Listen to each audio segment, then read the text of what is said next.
Jérôme Stom, bonjour. Bonjour. Vous êtes du réseau Canopé de Limoges, c'est ça? C'est ça.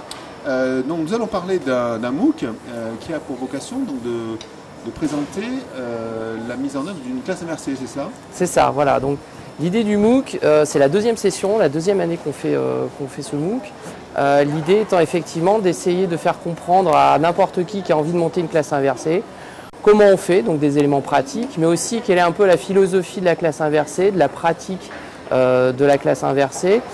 Et cette année, on avait décidé de mettre deux niveaux. On avait mis un niveau d'initiation et puis pour ceux qui avaient déjà suivi le MOOC l'année dernière, la possibilité pour eux de venir sur une session d'approfondissement. Donc c'est un MOOC qui a quand même relativement bien fonctionné puisqu'on est arrivé à 9300 inscrits.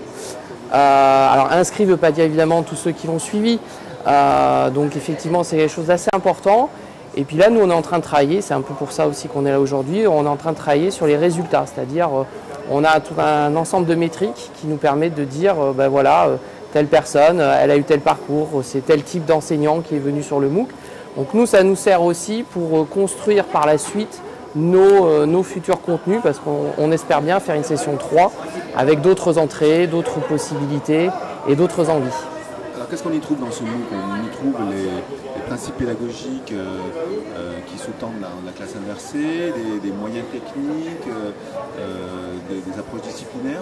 Alors, juste pas d'approche disciplinaire justement, on a voulu l'ouvrir du cycle 3 jusqu'au lycée et surtout ne pas le cloisonner à une discipline particulière ou à un niveau scolaire particulier.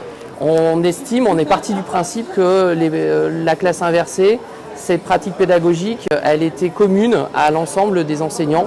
Donc même si après il y a des spécificités, l'entrée première effectivement de leur faire comprendre les grands éléments, les grands concepts autour de la classe inversée. Donc pour revenir au début à la première question, c'est effectivement de leur montrer que c'est faisable, qu'on va aussi démythifier la classe inversée, on en fait beaucoup là sur la classe inversée. Il n'y a pas une classe inversée mais il y a des classes inversées. Certains sur des temps longs, d'autres sur des temps très courts. On va aussi leur proposer différents types d'approches. On va leur parler surtout des activités des élèves en classe. On va vraiment mettre le focus là-dessus parce que c'est ça qui est le plus important dans la classe inversée. Et en même temps, on va les outiller avec du numérique, avec des éléments particuliers.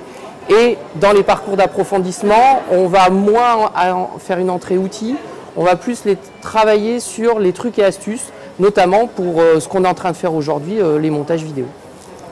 C'est un MOOC à la demande ou alors il y a une session, il va y avoir un démarrage prochainement, ça va s'arrêter, il y aura des intervenants en direct, comment ça va se dérouler? Alors la session 3, on ne l'a pas encore totalement bouclée et puis là il faut qu'on la passe. L'idée c'était de repartir sur 2 voire 3 niveaux, pourquoi pas imaginer quelque chose sur la formation, comment former à la classe inversée, donc on aurait niveau initiation, niveau approfondissement et un peu expert en quelque sorte.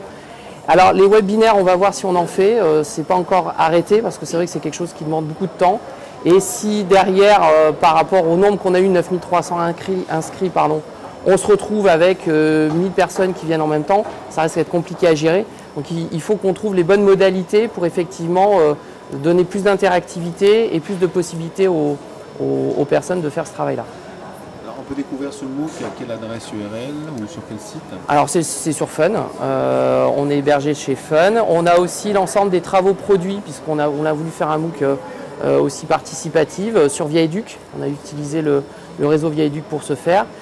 Donc tous les résultats de la session 2 sont disponibles sur ViaEduc. Et puis la session 3, on devrait, si tout va bien, débuter aux mêmes dates que d'habitude, c'est-à-dire au mi-octobre, aux vacances de la Toussaint. Sur ViaEduc, il y a un groupe MOOC classe inversée?